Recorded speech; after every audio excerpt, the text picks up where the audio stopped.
ಭಾರತದ ಅನೇಕ picnic ಸ್ಪಾಟ್ಗಳಲ್ಲಿ India gate ಕೂಡ ಪ್ರಮುಖವಾಗಿದೆ. ಇಂಡಿಯಾ ಗೇಟ್ ಎಂಬುದು ಭಾರತದ ರಾಷ್ಟ್ರೀಯ ಸ್ಮಾರಕವಾಗಿದೆ. ಇದು ನವದೆಹಲಿಯ ಹೃದಯ ಭಾಗದಲ್ಲಿದೆ.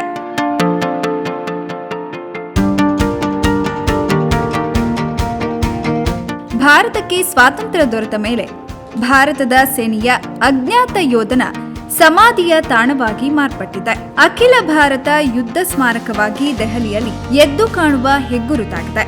ಅಷ್ಟೇ ಅಲ್ಲ, 1ನೇ ಜಾಗತಿಕ ಸಮರ ಹಾಗೂ 3ನೇ ಆಂಗ್ಲೋ ಆಫ್ಘಾನ್ ಯುದ್ಧದಲ್ಲಿ ತಮ್ಮ ಪ್ರಾಣವನ್ನ ತ್ಯಾಗ ಮಾಡಿದ ಭಾರತೀಯ ಸೈನಿಕರ ಸ್ಮರಣಾರ್ಥವಾಗಿದೆ.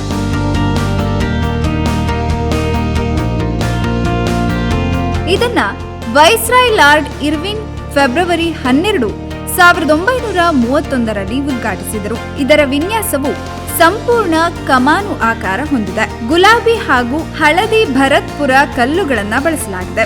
ಇಂದಿಗೆ ಇಂಡಿಯಾ ಗೇಟ್ಗೆ 103 ವರ್ಷ ತುಂಬಿದೆ. ಇದರ ವಿನ್ಯಾಸದ ಬಗ್ಗೆ ತಿಳಿದುಕೊಳ್ಳೋದಾದ್ರೆ 42 ಮೀಟರ್ ಎತ್ತರವಿದ್ದು ಇದರ ಅಗಲ 9.1 ಮೀಟರ್ ಇದೆ.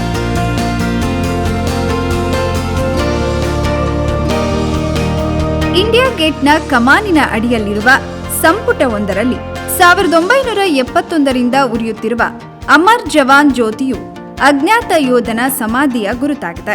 ಇಂಡಿಯಾ ಗೇಟ್ ವಿಶ್ವ ಸಮರವೊಂದರಲ್ಲಿ ತಮ್ಮ ಪ್ರಾಣವನ್ನ ತ್ಯಾಗ ಮಾಡಿದ 70,000 ಸೈನಿಕರ ಗೌರವವಾಗಿದೆ. ಅಮರ್ ಜವಾನ್ ಜ್ಯೋತಿಯು ಕಪ್ಪು ಅಮೃತ ಶಿಲೆಯ ಸಮಾಧಿಯನ್ನ ಹೊಂದಿದ್ದು ಅದರ ಬ್ಯಾರೆಲ್ನಲ್ಲಿ ರೈಫಲ್ ಅನ್ನ ಸೈನಿಕನ ಹೆಲ್ಮೆಟ್ನಿಂದ ಮುಚ್ಚಲಾಗಿದೆ. 18ನೇ ಶತಮಾನದ ಮಹಾಬಲಿಪುರಂ ಪೆವಿಲಿಯನ್ ಅಮರ್ ಜವಾನ್ ಜ್ಯೋತಿಯನ್ನ ಪ್ರೇರೇಪಿಸುತ್ತದೆ.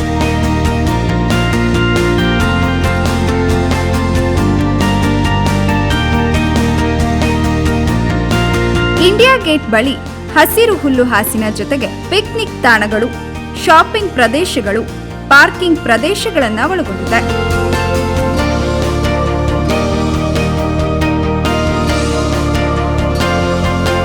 ನೇತಾಜಿಯವರ ಪ್ರತಿಮೆ ಎಂದು ಕರೆಯಲ್ಪಡುವ ಸುಭಾಷ್ ಚಂದ್ರ ಬೋಸ್ ಅವರ ಪ್ರತಿಮೆಯು ಕಪ್ಪು ಗ್ರಾನೈಟ್ನಿಂದ ಮಾಡಲ್ಪಟ್ಟ ಏಕಶಿಲೆಯ ಪ್ರತಿಮೆಯಾಗಿದೆ. ಪ್ರತಿಮೆಯು 28 ಅಡಿ ಎತ್ತರವಿದ್ದು ಅದರ ಅಗಲವು 8 ಅಡಿ ಇದೆ. ಇದನ್ನು ದೆಹಲಿಯ ಇಂಡಿಯಾ ಗೇಟ್ ಹಿಂಭಾಗದ ಮೇಲಾವರಣದ ಅಡಿಯಲ್ಲಿ ಇರಿಸಲಾಗಿದೆ. ಈ ಪ್ರತಿಮೆಯನ್ನ ಮೈಸೂರು ಮೂಲದ ಶಿಲ್ಪಿ ಅರುಣ್ ಯೋಗಿರಾಜ್ ಅವರು ಕೆತ್ತಿದ್ದಾರೆ.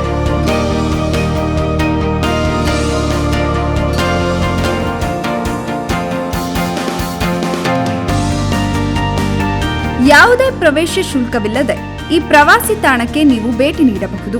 ನೀವು ದಿನದ ಯಾವುದೇ ಸಮಯದಲ್ಲೂ ಕೂಡ ಅಲ್ಲಿಗೆ ಭೇಟಿ ನೀಡಬಹುದು. ಸ್ಮಾರಕವನ್ನ ಅದರ ಪೂರ್ಣ ವೈಭವದಲ್ಲಿ ಅನುಭವಿಸಲು ಸಂಜೆ ಮತ್ತು ರಾತ್ರಿ ಅತ್ಯುತ್ತಮ ಸಮಯವಾಗಿದೆ. ಇಂಡಿಯಾ ಗೇಟ್ನಲ್ಲಿ ಸಂಜೆ 7ರಿಂದ 9ವರೆಯವರೆಗೆ ಬೆಳಕಿನ ಪ್ರದರ್ಶನ ಕೂಡ ಇದೆ.